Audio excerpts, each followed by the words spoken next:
Yeah, so this is Ajay Kumar Muchakurthi. I'm a verified educator on Unacademy, and I've been taking classes for the past few months on Unacademy. And you can download the Unacademy learning app, and you can follow me on Unacademy on this particular name.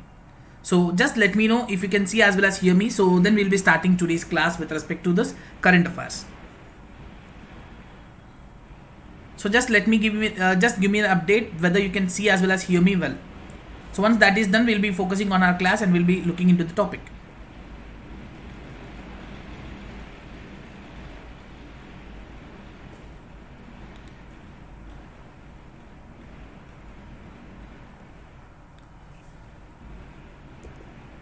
So as we all know, yes, we are taking the topics from this particular date. So we'll be taking about 10 sessions for the month of current affairs of the month of March.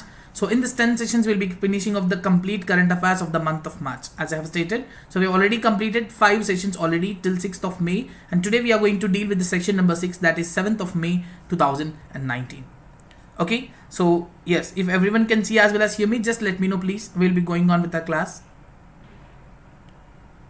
So we'll be dealing with the current affairs in the beginning. So once we start with the current affairs, in the end we'll be dealing with the MCQs, whatever that are present with respect to the current affairs, and we'll be solving them. So that it will be very easy for you to understand how the current affairs that we have learned. Okay, so that is the main objective of this.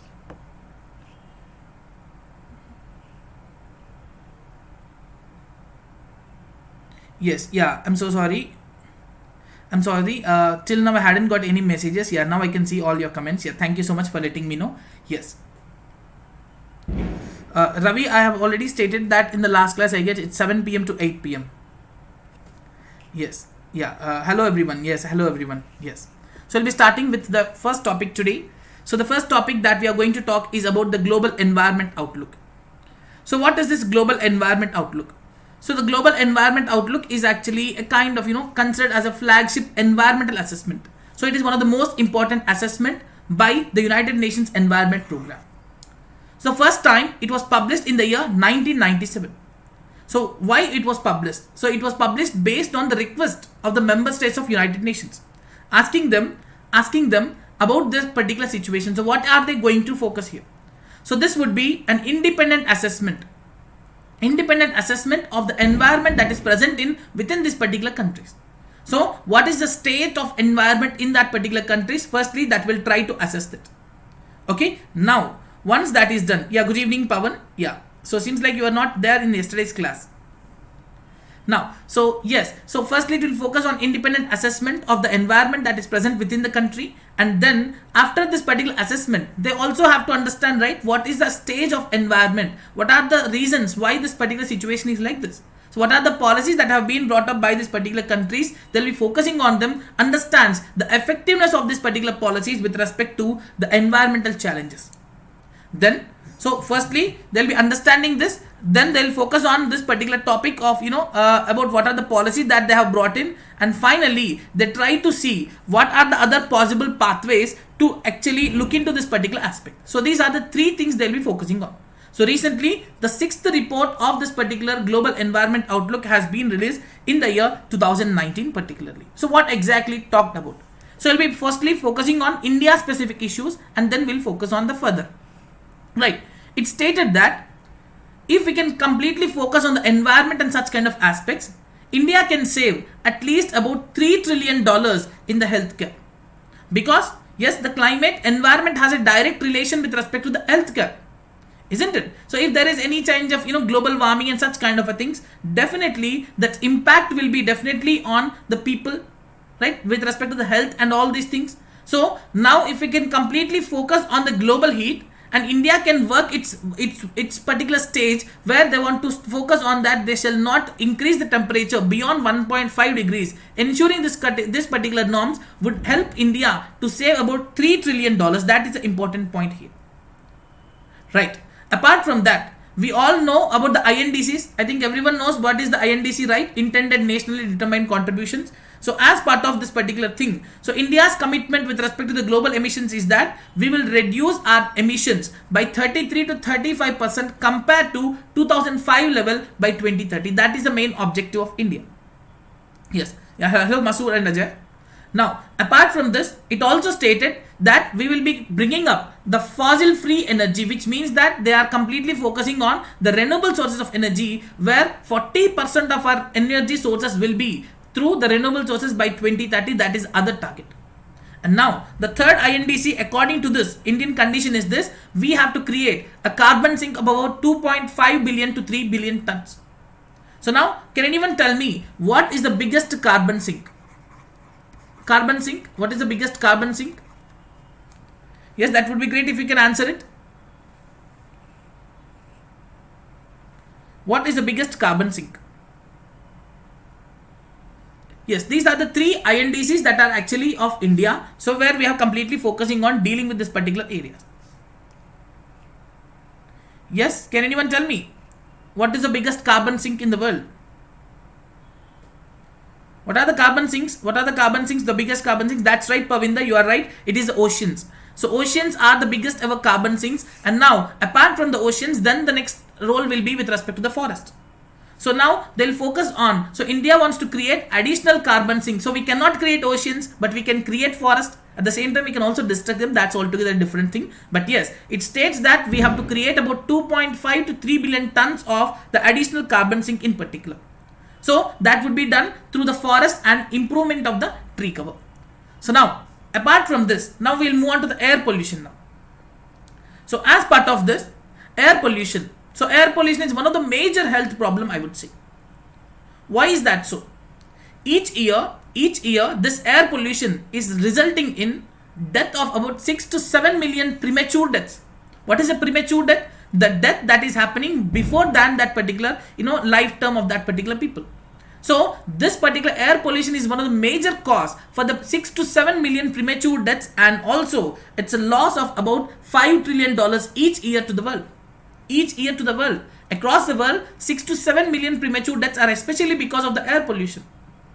And yes, this health impacts of the pollution, deforestation, and mechanized food chain, all these are actually not very well understood by the human beings and the world countries also. We have to completely focus on this, and we have to understand this particular area. Now, it also talked about the extinction rate of the species, where it stated that the extinction rate of the species has been increasing like anything. Now, with the support, with the things that are happening, maybe that with respect to the global warming, or with respect to increase in the, this particular carbon emissions, all these things will definitely lead to a greater change in the environment, and that would also lead to the extinctions of this particular species. So this is increasing like anything.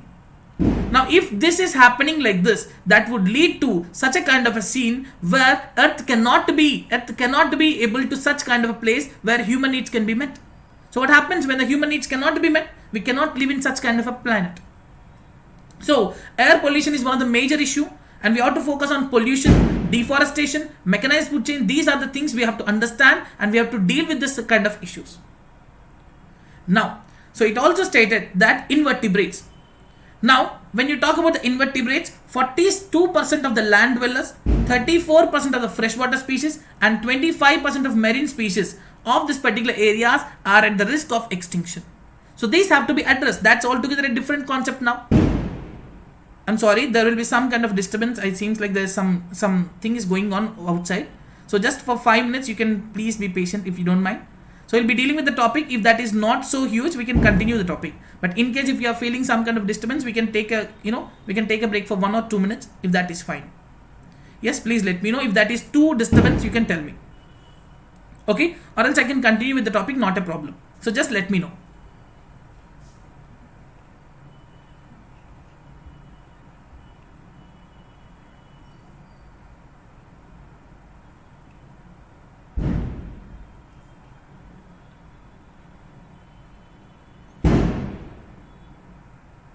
It's okay? Yeah, thank you so much. Now, so if that is not huge, we can continue, not a problem. But if that is huge, we can actually wait for 1 or 2 minutes. That's why. Yeah, so if you can hear it well, then it's not a problem. We can go ahead.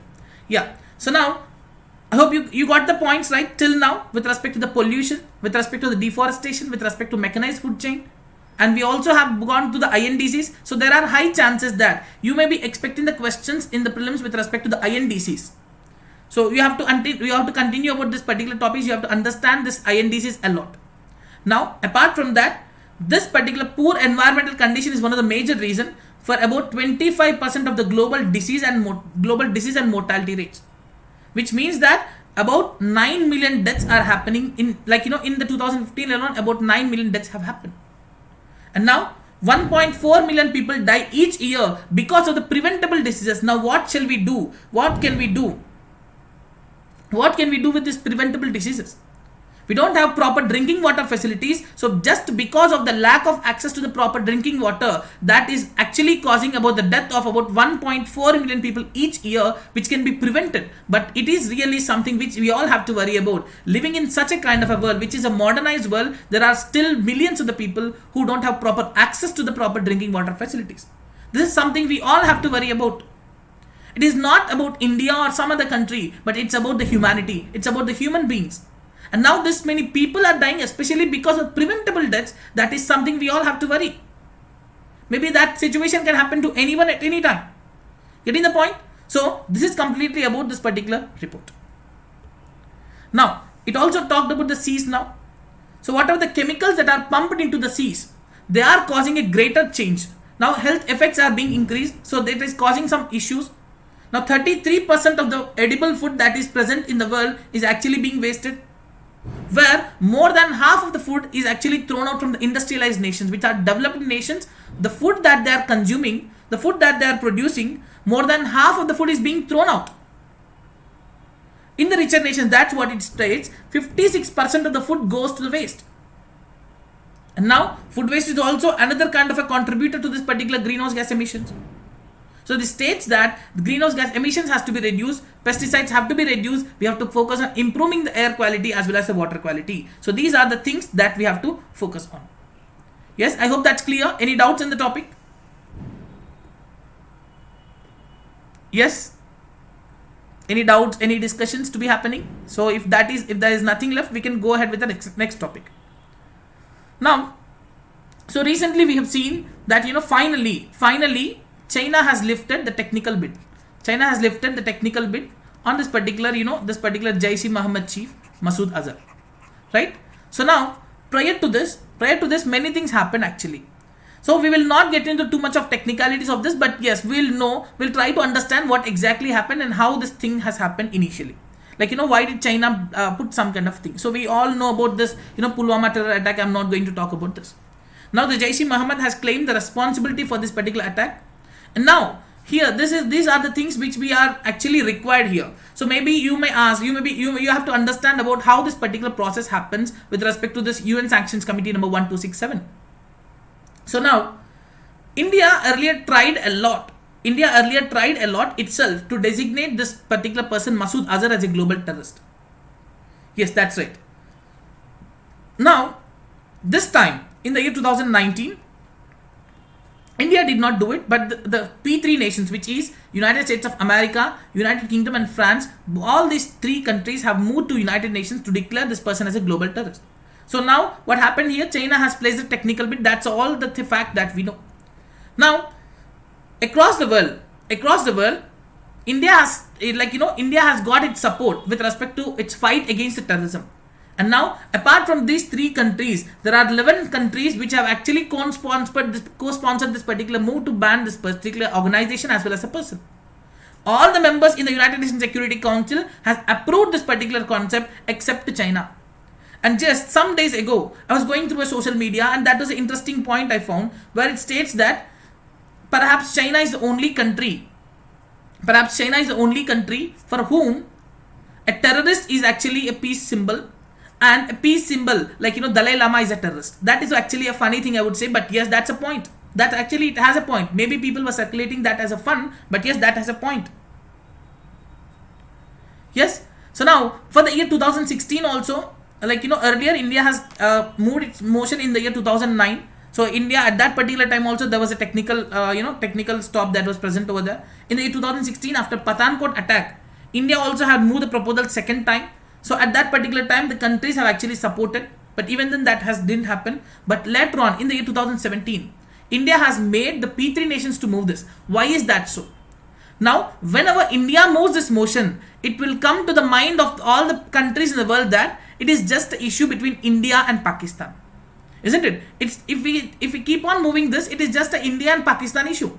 Now if we make the other countries to be involved, and if we can be successful in making other countries to take up this particular motion, that's going to change it, because that would become a multilateral issue. It's an international issue now. So now that was happened now. Yes, so now we have seen, like, what will happen now if, as we have seen that successfully the China has removed this technical hold which they have placed. So now that would lead to three important things. One is the freezing of assets of that particular person. All the states of the United Nations, without any kind of a delay, the funds and other financial assets of this particular people have to be completely freezed. Then the travel ban has to be improved, where no country is allowed to allow this particular people, or let them to pass through this particular countries.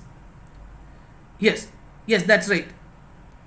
Yes, and the other thing is this arms embargo. So no country is supposed to, either support the direct or indirect supply of arms, sale and transfer of this particular arms through this particular territories or by their nationalists.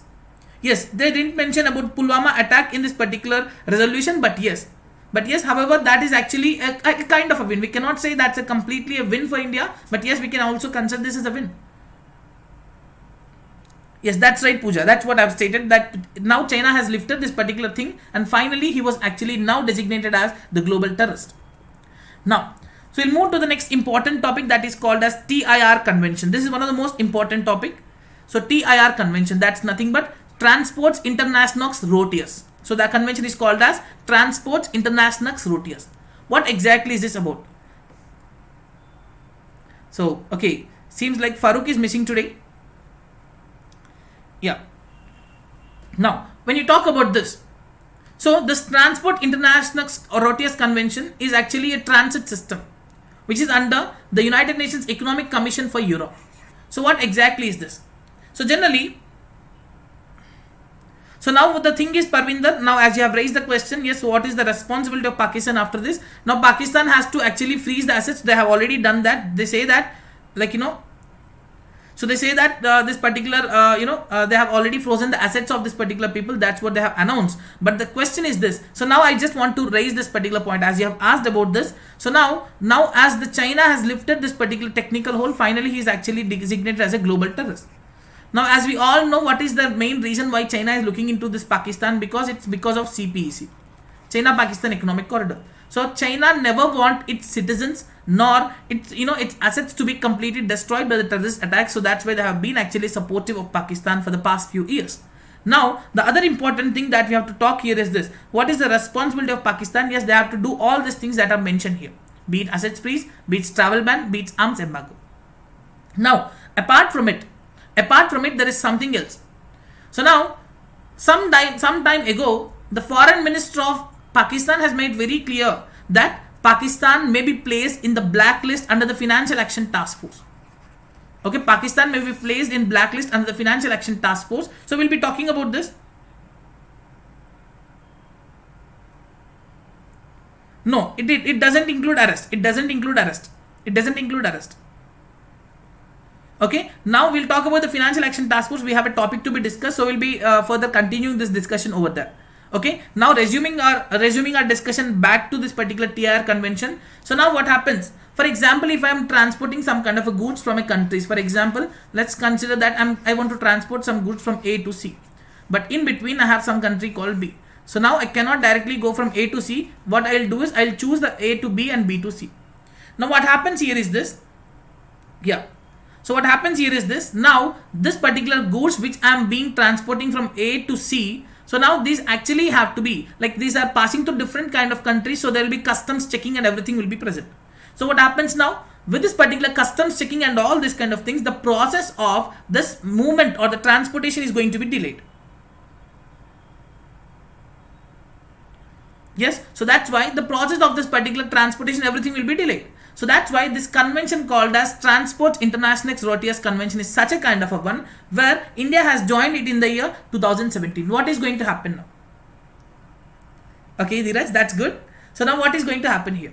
So now whatever the goods that are present, so now these goods will not be taken out all the time for physical verification. Instead of that, this convention makes it very clear that all the goods have to be they have to be kept in a compartment which is completely sealed, and then there will be something called as a carnet. So carnet is a kind of a document which clearly shows what are the products that are being transported through these particular compartments.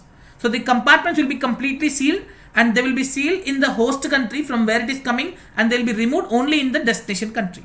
So in between, that is not going to happen. The sealed compartments cannot be opened.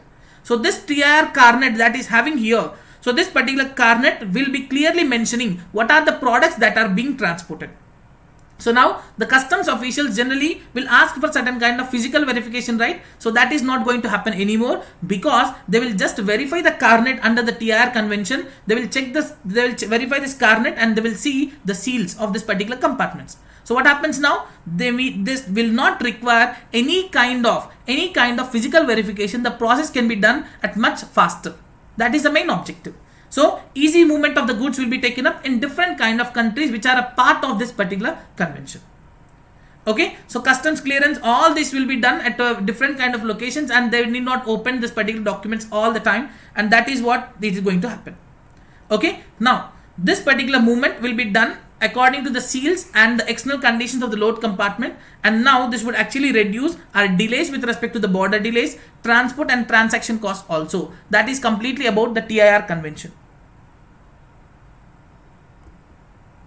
So there are very few countries which have signed this particular TIR convention, hardly about 25 to 30, I guess. Now, so we'll move on to the next topic.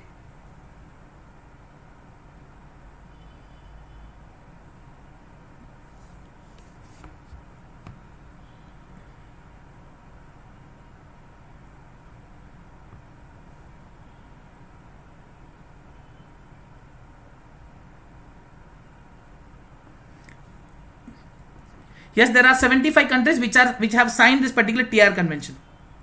Okay, so there are 75 countries which have signed this particular TIR convention, including the European Union.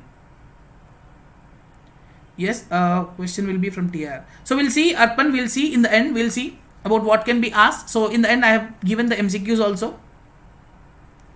Yes, so we'll move on to the next one about Project Varshadhare. So coming to the project Varshadhare, it is a cloud seeding project. It is a cloud seeding project which is brought up by the government of Karnataka. So what is the main objective? So objective is very clear. That is Varshadhare. It states it is talking about the rain. So as part of this, what happens is this: they will enhance this particular precipitation from the clouds that are coming. So how are they going to do? So they will be carrying about some dedicated flights for that particular thing. The special aircraft, yes, that's right, Bhaskar. So you are almost there. So now they will be carrying some chemical that might be either silver iodide and some other chemicals also. They'll be definitely taking them, and they will pour them in that particular clouds which are having certain kind of a rain. So recently the Karnataka government has called for the tender of this particular operation for the years for 2019 and 2020. So what exactly this method is about? So it is nothing but an artificial method where we want to see the rainfall has to come up. So they will use either the silver iodide or potassium iodide or dry ice. Any of this can be spread onto the clouds, so that will result as in formation of the rainfall. So now this would be such a kind of a thing. Where when you put this kind of a thing, this particular cloud and whatever it is present over there, that would be later on crystallizes. The iodide what we are spraying, that would be crystallized, and that would actually fall as a rain or snow. So now this would actually help us in bringing some kind of a rain. But now there are many kind of many kind of experiments that have been conducted, and they stated that it is not one of the most effective method of raining. And there are certain reasons why it is. So there are many people who state that this is a failure process. This cannot be done very easily. And there are certain kind of norms. For example, there is a chance that you assure that this cloud will only be present in Karnataka and it will only rain in Karnataka. Can we say this? Yes, can we say that the cloud on which we are spraying the silver iodide, this will only be raining in Karnataka? Can we say that? No, that's not possible. So the clouds will move. So that is a problem. Next, these are the harmful chemicals. So now you are directly spreading them in the atmosphere. And moreover, this is an expensive technique and may also lead to any kind of a thing that might be flooding, storms, such kind of areas. So this is about. No, it is not at all useful for the environment. It's not at all useful for the environment at all.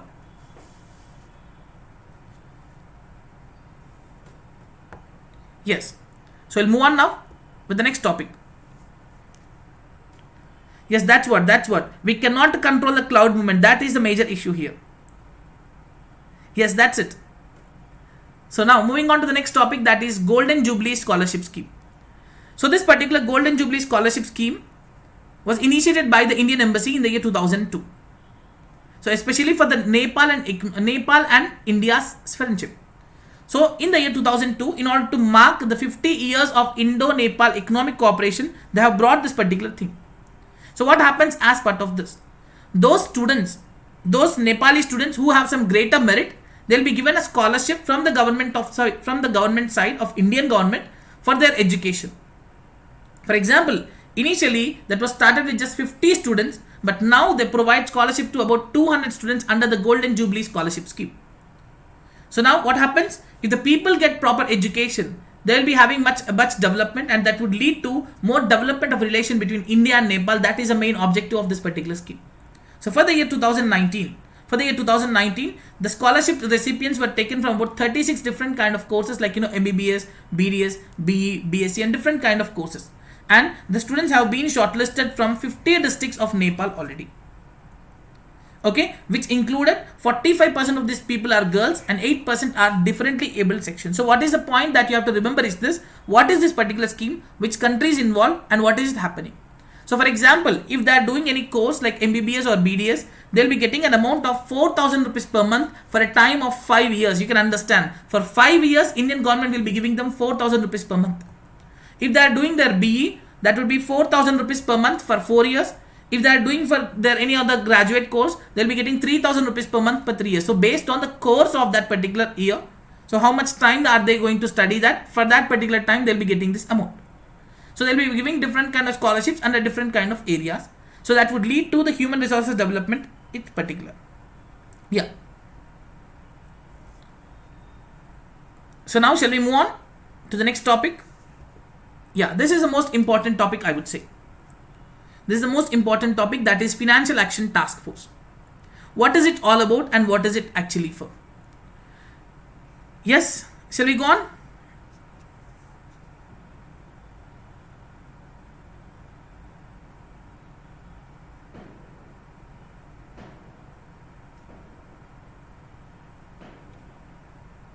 Now, so this is most important topic, I would say. So now this Financial Action Task Force was created in the year 1989. So I want every one of you to pay much attention, because this is the most important topic I'm telling you once again. So now, so this particular Financial Action Task Force was created in the year 1989 by a G7 summit which happened in Paris. So initially when it was created, the main objective was only to deal with the money laundering. That is the only objective when it was created. So you have to be very cautious when this is talking about, because sometimes in the UPSC you'll be getting options stating you the objective is only money laundering, but that is not the only objective, because later on in the year 2001 the scope of this has been expanded in such a way that where this would also deal with combating the terrorism financing too.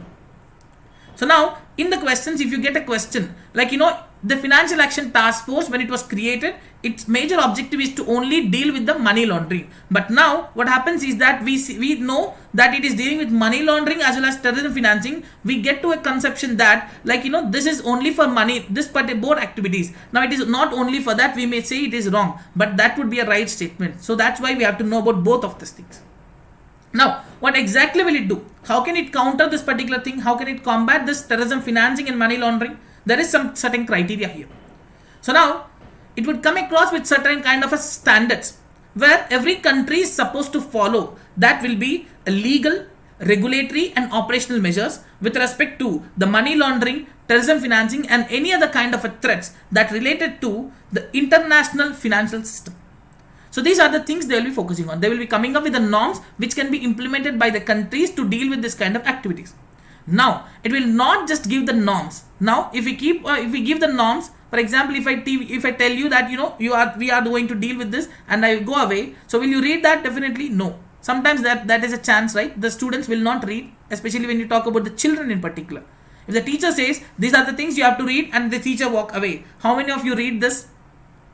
Yes, in the childhood at least. Now definitely all of you are aspirants, so definitely you will be reading them. But in the childhood, In the childhood, how many of you will read? Definitely not, right? So teacher went away, so we have to just keep talking with our friends.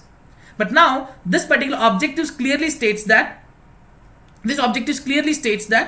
now we have to focus on how this particular countries are implementing them. They will also focus on monitoring of these things. And now this monitoring is not just to the member countries but even to the non-member countries also. So every country is supposed to implement now. Now in the year 2018, the Financial Action Task Force has approved the monitoring of Pakistan. So they have approved the monitoring of Pakistan under the group called International Cooperation Review Group.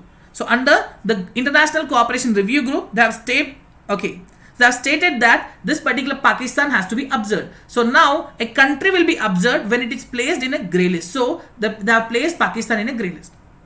So now interestingly, that is not good, Masoor. Yes, interestingly, this particular resolution was not moved by India. Then who moved it? It was moved by the United States of America, and it was supported by UK, France, Germany, and now comes India. Now, what is the main reason? Why Pakistan was placed in grey list? So we'll talk about it. Firstly, I have to talk about two lists firstly, then we'll focus on this. So now we have two lists called grey list and black list. So what would be the impact if a country is placed in a grey list, and what would be its impact if it placed in a black list? So generally, let's consider a person. So let's consider myself as example, or else we can say like maybe Parvinder. So let's consider Parvinder as an example. So now what happened is this: Parvinder is a good person, so he's actually having good transactions and everything. That's really good. So now what happened is that Parvinder's bank transactions, everything is really good. So now obviously if Parvinder's transactions are really good, banks will be coming further to give him some kind of a credit. Yes, we'll talk about it. We are talking about it, Himanshu. So now banks will be focusing on giving some kind of amount as a credit to Parvinder. Now what happens here? So for example, if Parvinder takes that particular loan and if we don't repay it properly, what happens now? His particular credit ratings will fall down, right? The credit ratings of Parvinder will fall down. For example, like CIBIL score, that's what we call. So CIBIL score, that's what we call. This rating will be falling down. So what happens ultimately? Now this person Parvinder may get loan now, but in the next future he may not get proper loan. Yes. Now this particular grey list, what happens is that if a country is placed in this particular list, the credit ratings may fall down. So what happens now? If the credit ratings are falling down, these countries may not get the proper funding from this globalized world. For example, now there are many countries which look towards other countries and multilateral institutions, especially to get some kind of a funding for the development. Now we know that Pakistan is suffering a lot with respect to its economy. And now, if this particular Pakistan is not going to get much financing from other countries, that's not going to help them. I think everyone knows about panda bonds. Yes, how many of you know about panda bonds? Yes, I want to relate this to this. There is something which we have to talk. So how many of you know or heard about panda bonds? Just let me know, please. Because that is important, we have to relate both of these things.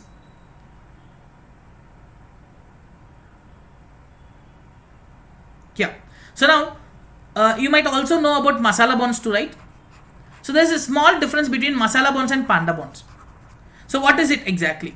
So now panda bonds are the one which are related to China. Masala bonds are related to India. So what is going to happen here? Yes. Okay. So what is going to happen here? So in the case of panda bonds, so for example, in the case of, first talk about masala bonds and then we'll focus on panda bonds. Yes. So now in the case of masala bonds, what happens now? Indian companies or Indian institutions, what they do is they issue the bonds called as masala bonds in the international market. Okay. We will issue the bonds in the international market. So what happens now? So these are the rupee dominated bonds where we will be getting some kind of funding and we also can internationalize the Indian currency. So that is what going to happen. So it is nothing but the country. So India is actually seeking some kind of a money through this masala bonds or any company. Now, when you talk about panda bonds, that is a different concept. So here also it is just to get the money, but here that would not be given from the companies from China, but instead other countries will actually give this. So what is going to happen? For example, recently Pakistan was requiring some kind of amount to be investing. So what they have done is they have given panda bonds. So these panda bonds are sold in the Chinese market but not outside market. In the masala bonds, what we have done, we have sold our bonds in the international market, but in the panda bonds, they sell, the other countries will sell the bonds in the Chinese market. So that is what going to happen. Okay, so any of the bonds, generally we have certain kind of interest rate and all, right? So now there is something which I want to connect here is this. For example, recently Pakistan has taken panda bonds, has issued panda bonds, and they raised some money. Similar is the case some time ago, Philippines also raised panda bonds. But now the interest rate between both, that is Pakistan and this Philippines, was very much different. Where Philippines has got the interest rate very less, but Pakistan has got the high interest rate, which clearly showcases that the credit rating of the country matters. The credit rating of Philippines is very good, so that's why they have got these bonds at low interest rate when you compare that with that of Pakistan.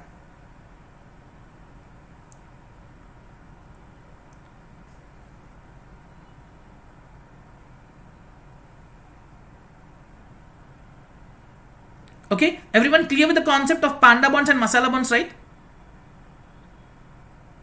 Any doubts in this? Please let me know fast, because we have many topics to be discussed, and in the end I also have to deal with the MCQs. So if this is clear, we'll go on further.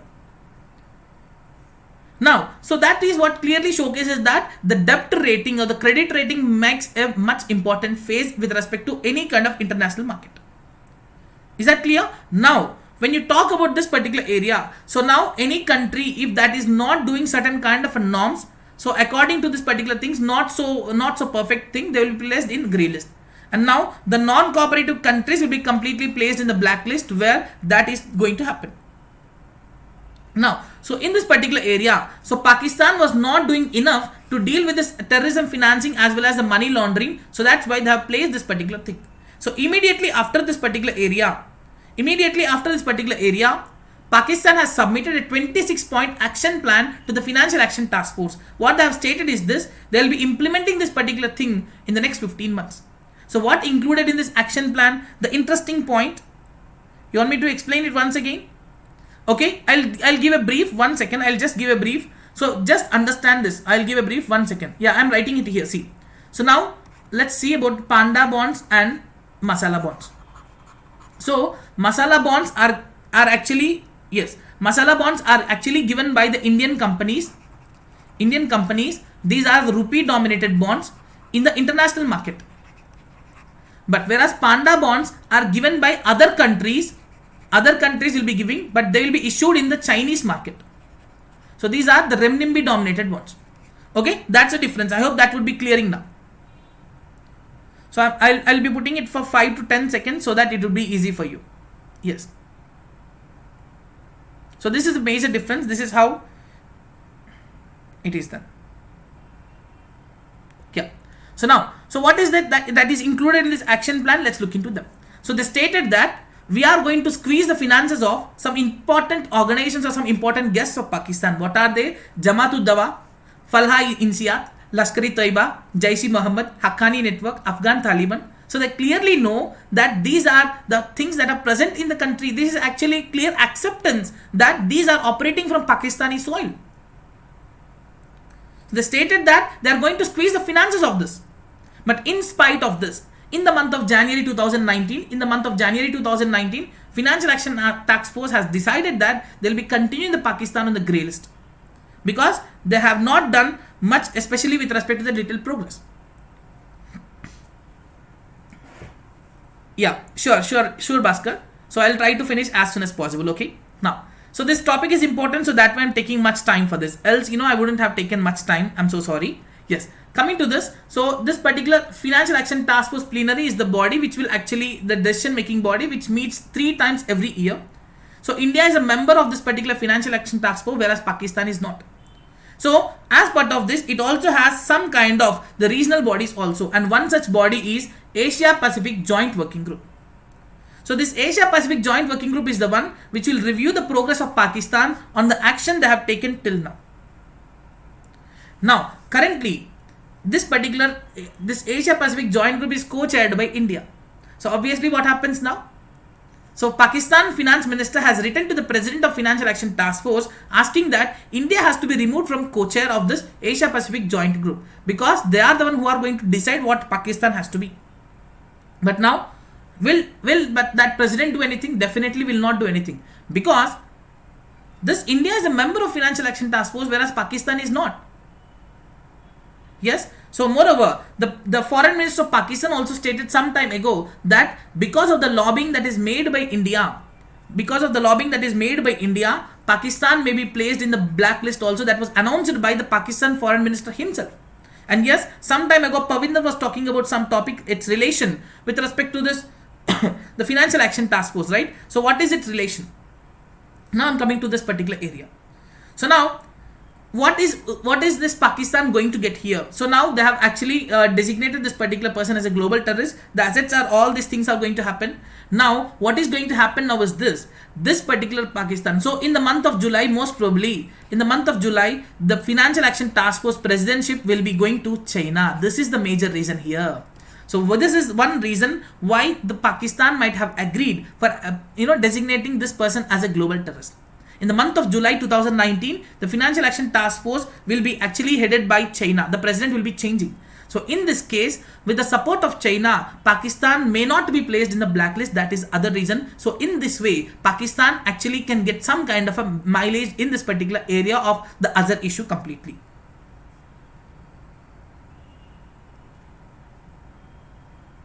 Yes, so this is completely about the Financial Action Task Force. So I'm not going to deal with this, AF index. So AF index is actually, Africa India exercise, which is going to happen between Indian Army and 16 African nations. So this held from 18th to 27th of March 2019 in Pune. So where 10 personnel from each of these particular countries will be attending, and they'll be especially focusing on the humanitarian and mine assistance. So mines is nothing but the IEDs that we talk, right? This particular IED mines that we're talking about. So they'll be focusing on this particular area about how this particular mines have to be detected and how they can be contaminated, like how the area has to be demined. So these are the things that are focusing here. Okay, now there'll be different kind of contingents that will be coming from different countries like Egypt, Ghana, all these countries are present, and this is actually going to enhance our relation with that of African continent in particular. So currently the president is the United States of America, Pavinder. Exactly the duration, I don't have particular idea about the duration of this. So I just have to verify with this particular thing, because I don't want to, give a wrong answer for you. So I'll just have to check for that. Okay, I'm sorry for this. Now, so there's another study now where this study is completely focusing on, the climate risks that are faced by the states in the country. So I'll definitely check into that and get back to you, Pavinder. So now what is this climate, the study which is going to assess the climate risk that is being faced by the states in the country. So the Department of Science and Technology has proposed that they'll be commissioning a study to assess the climate risk that is being faced by the states in India. So what are they going to do finally here? So finally they want to come across with this particular climate portal. They have to come across with a climate portal, where through this particular climate portal, what is the benefit is that, for example, if I'm sitting here, now I can zoom on any district in the country, and now I can get some better understanding what is the related issues with respect to the climate risk in the country. So prior to this particular proposal, there is already an assessment done by about the global warming risk that is being faced by 12 Himalayan states by IIT Mandi, Guwahati and IISc Bangalore. Now, what is going to happen? Through this particular thing, they want to come across with a methodology where all the districts must be able to deal with the climate change. What are the steps that are being taken by this particular districts with respect to the climate change? And then through this, they want to prepare a vulnerability index. So that would be based on different kind of factors. Now, what is the situation in the socio-economic factors? For example, if you are talking about this climate change. So climate change will show a greater impact on the people. Right, especially from the people who are a farmer and who are, who's a rich person, there will be difference, right? So socio-economic factors, how is it impacting? Demographic and health status. So now based on different states, we have different kind of, demography, different kind of, geography and all these kind of things. So what would be its impact on all the kind of areas? They take different kind of areas like, how many people are dependent on the forest and what is it going to be there. Similarly, the agriculture production, all such kind of things. From this, they have come to a conclusion. That the states such as Assam, Arunachal Pradesh and Uttarakhand are more vulnerable to the climate change. are more vulnerable to the climate change. Okay, now this vulnerability of a climate change will actually vary from state to state and district to district. Yes, definitely. For example, if you talk about the climate in this particular area of Delhi, and if you talk about the climate that is present in the state of Maharashtra, that's very different.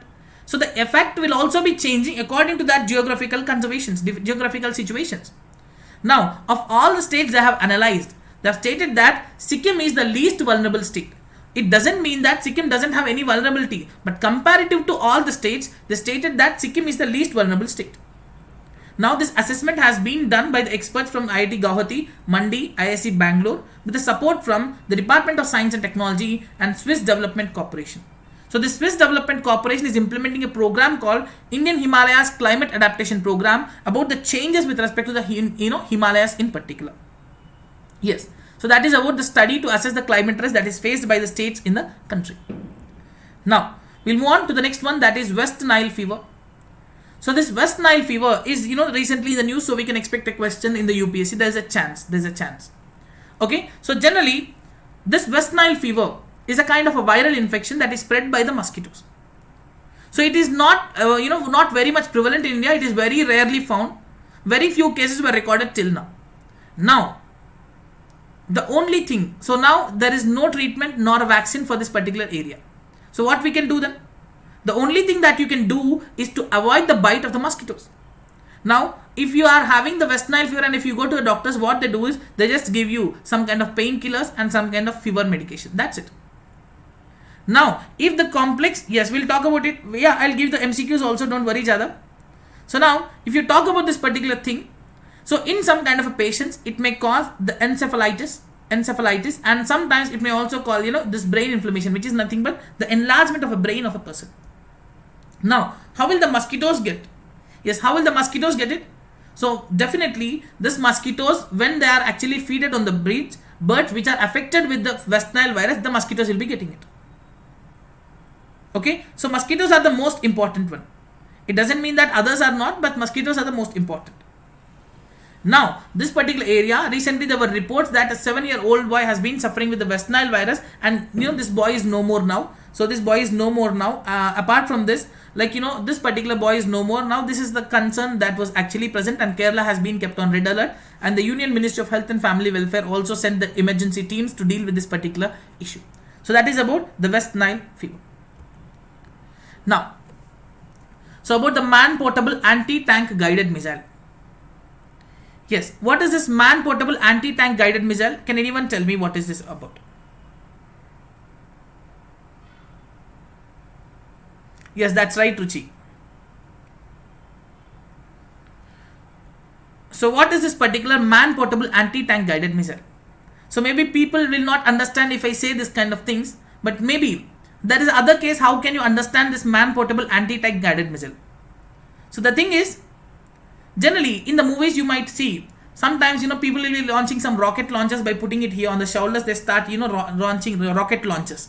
That would be a kind of a gun, but that would be so huge that can destroy the rocket launchers. That's what people say. In the movies you find them. Yeah, in the movies you find them generally. So now that is what it called as man-portable anti-tank guided missile. So recently the DRDO has developed a man-portable anti-tank guided missile, and it was successfully test-fired also. Yes, that's right. So it was successfully test-fired. It has many features, especially the infrared radar seeker. So through that, what happens is that any kind of incoming such kind of things, it can be identified. And now it would actually enhance the time, where we can actually hit the target within very less time. That's going to happen. Yeah. Yes, that's right. It's on the shoulder they will be carrying. That's right. So now any kind of a short battle situation, this can be of greater use. So now this can destroy the tanks, and it has a maximum range of 2.5 kilometers. So it can be fired either in day as well as in the night. Now, so just give me a second. I'll just check it out. What are the topics that are left more? So yes, we are almost there. We have to be fast a bit, but that's it. So this forum for young leaders, I'm ignoring this particular forum for young leaders. You will not, this is not so important. But yes, we'll talk about the next one, about the India Energy Modeling Forum. Now, this India Energy Modeling Forum. So this India Energy Modeling Forum. So what is this energy modeling? So now we obviously say that we have to focus on this particular saving of this particular energy and all this kind of things, isn't it? We generally say all these kind of things. Now this is a process. What is energy modeling? It is a process where with the support of a computer models we'll try to analyze about the systems and the energy consumption. So how is the consumption of energy both in the technical perspective and the economical perspective? We'll try to analyze these particular areas and we'll actually get some understanding.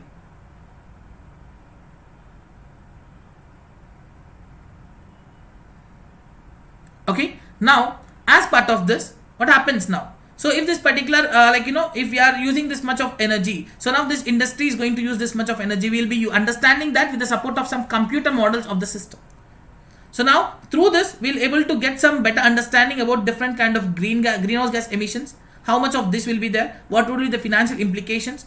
So this kind of thing can be understood very well. So government will maintain the national energy models for energy policy. Like if you want to come across with the policy, they'll be coming up with this kind of a thing. Now this India Energy Modeling Forum is a workshop which is organized by Niti Aayog in association with the US Agency for International Development, which is a part of India-US strategy, strategic energy partnership. So this will be such a kind of a platform. Yes. So this will be So this will be such a kind of a platform where we can understand, we can debate about different kind of ideas, how we can plan the India's energy future. So based on that, we'll be doing it. Yeah. So now as part of this, so now the people will be able to understand some different kind of issues and ensure that we are going to make use of this better things. And we can improve our cooperation between India and US, and we can see that how can this lead to greater development of the energy related issues within the country.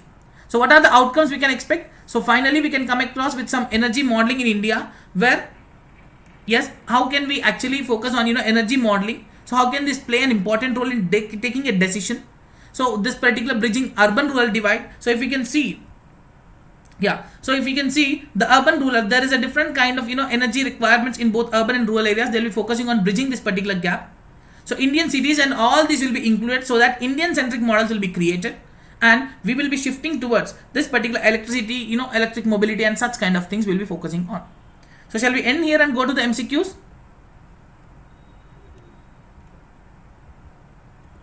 Yeah, so shall we go on to the MCQs then? Here, shall we end here and go to the MCQs? Yeah, there are only few topics left, but yeah, we'll be covering them tomorrow, don't worry. So shall we go on with MCQs?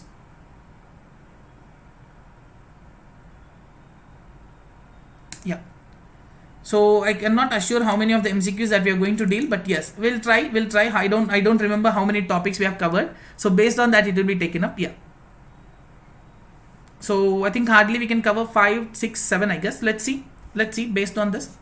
So don't worry, I'll give the questions of the remaining topics tomorrow at least. You don't have to worry about it. Okay.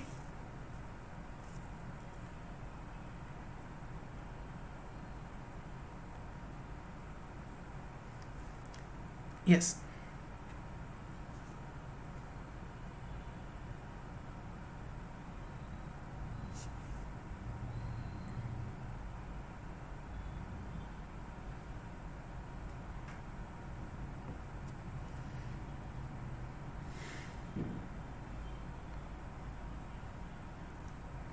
So the first question is right before you. So please answer it fast.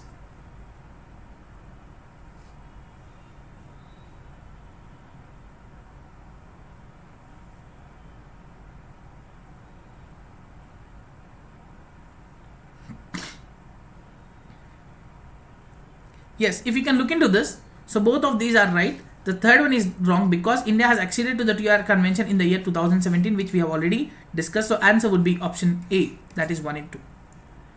Moving on to the question number 2. Oops. Okay, we'll ignore this particular question. I'll try to cover that in the next topic. So we'll move on to this question now.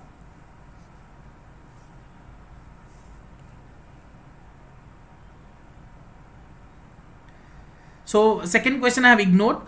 We'll be dealing with that topic in the next topic, next class, and the third question will go on now.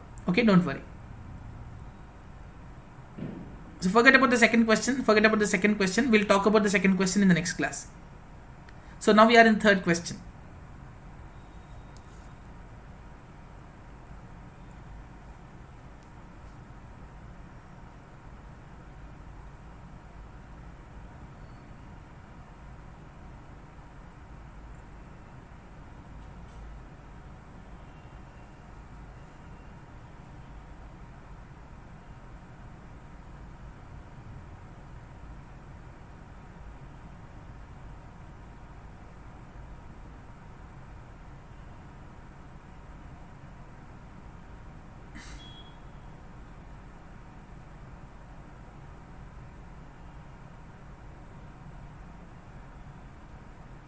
Okay, I'll read out the question. I'm sorry. Choose the correct statements about the Global Environment Outlook report.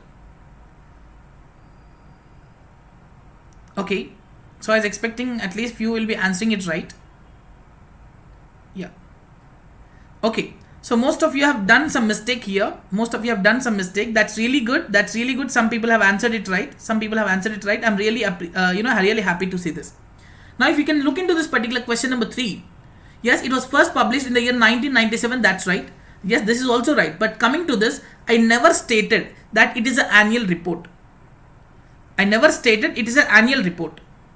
I never stated it's an annual report. I stated this. This was first given in the year 1997, and the recent one is the 6th edition. So 6th edition of this report has been released. So I never stated it's an annual report.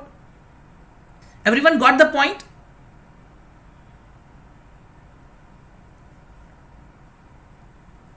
So it's about the Global Environment Outlook report.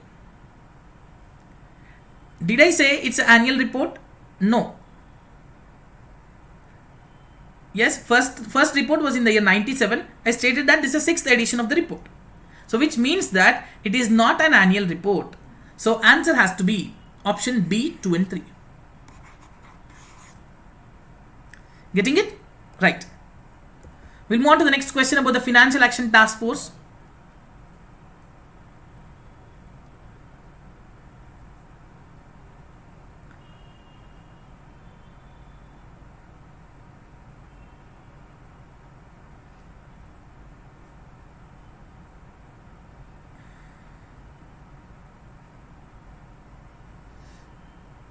So this is an easy question, I say. This is an easy question I'm giving you. Sandeep, that's really good. You have answered that question also right. I really appreciate it, Sandeep.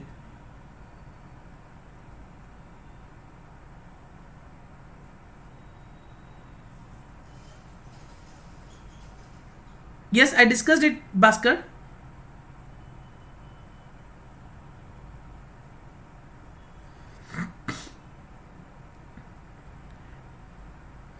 So it's about the Financial Action Task Force. This question is about the Financial Action Task Force.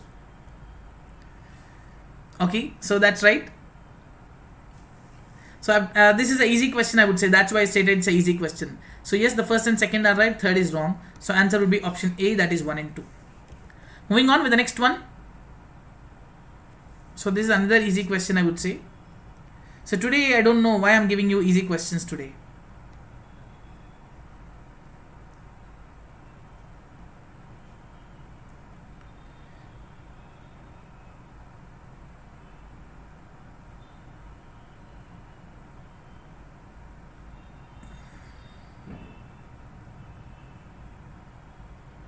Yes, Ajay. Okay. It's a very easy question once again. I'm so sorry. I shouldn't give you this much of easy questions. Maybe from tomorrow I'll be not giving so easy questions. Okay. So now this is right. India and African nations. Answer has to be option A. That is 1 and 4. Yes, about the West Nile fever.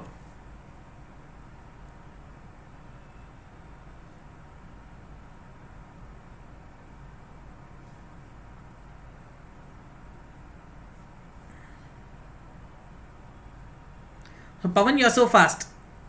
I couldn't find Pavinda's answers. Okay, Pavinda, you are answering. That's good.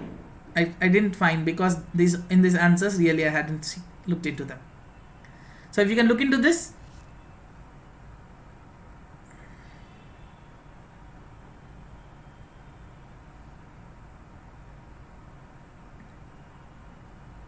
Yes, it's a mosquito-borne viral infection found rarely in India.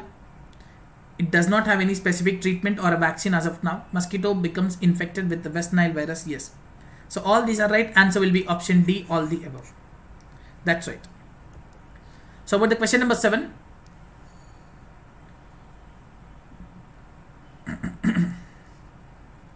So about the Golden Jubilee Scholarship Scheme.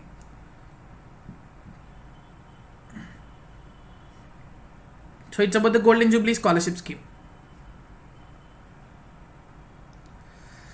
No, Uma, actually we don't have any option to upload this particular PPT as of now.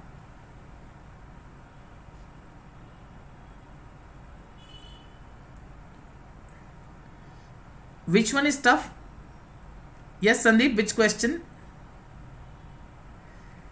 Sometimes sometimes that has to be there. It has to be a combination of both, Parvinder. We cannot just take, I don't want every one of you to be demotivated. So something has to be there. So both of these have to be combined. Sometimes easy and sometimes, tough questions too. Yes, coming to this, that's right. Answer is option C, both. 1 second. Yeah. So that's all for today. I'm sorry for giving so less questions today, but don't worry. Tomorrow I'll be giving you more questions. Okay. So for today, we'll be stopping here. So if anyone has any doubts with respect to the class that we have discussed, you can let me know now. So I'll be there for 1 or 2 minutes. I'll be here. So if you have any doubts, yeah. So actually, yes, Pawan, you have missed some interesting topic yesterday with respect to the model code of conduct. Yes.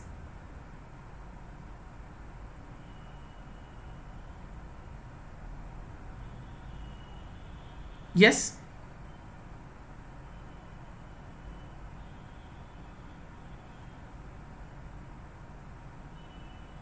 Yeah, thank you, Pavinda.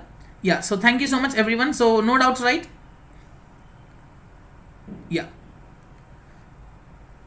Yeah, sure, Pavan. I'll try my best because we have to deal with the topic as well as MCQs, right? So I'm trying my best to give you the questions, okay? And don't mind that, I'm giving the less questions for now. Okay? Yes, anyone? Everyone, thank you so much. Yeah. Yes, Kishlai, please tell me.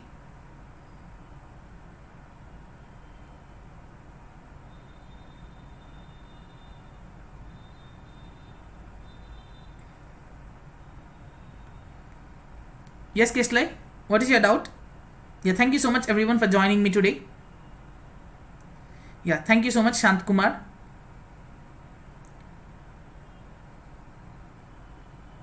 Scholarship for MBBS also. Yes, that's right. That's right. Even MBBS can also be. Yes. Yeah, even MBBS can also be considered as an undergraduate degree. It's not a PG, right? MBBS is also UG. Yes, MBBS is also a UG course. It's not a PG course. So then if you want to focus on this, then it would be a PG course will be separate, which will be doing the specialization. So it's not, yeah. Yes, that's right, Kishlai. It's also a part of UG course. MBBS is also a UG course. It's not a master's. It's not a PG course. Okay. Yeah, anyways, thank you so much, everyone, for joining me. I hope everyone is very clear with respect to the course. Yeah, thank you so much, and I'll see you all again tomorrow at the 7 p.m. as usually. Until then, take care and bye-bye and good night. Good night, everyone. So see you all at 7 p.m. as usual.